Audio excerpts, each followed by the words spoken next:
একটি সংক্ষিপ্ত উত্তরধর্মী প্রশ্ন ভেদের চ্যাপ্টার। যদি b ভ্যারিজেস a কিউব হয় এবং এর বৃদ্ধি 2:3 অনুপাতে হয়, তাহলে b এর বৃদ্ধি কে অনুপাতে হয় তা নির্ণয় করি। তাহলে এই ধরনের সমস্যা আমি কিভাবে এগোবো? আমি দেখছি b ভ্যারিজেস a কিউব।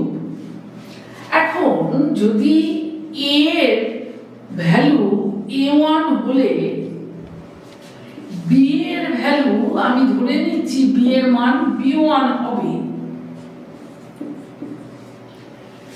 এবং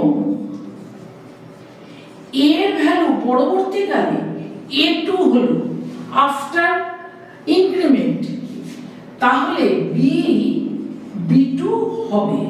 এটা আমরা ধরি, ঠিক আছে? তাহলে কি ঘটছে বলছে, এখান থেকে আমি লিখতে পারি b equal to some k a cube, তার মানে b1 equal to k a1 cube, আর b2 equal to k a2 cube.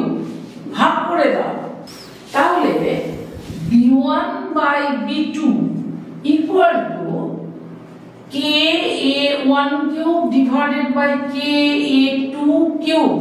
k চলে গেল, এটাকে আমি লিখতে পারি a1 by a2 whole cube. ঠিক আছে?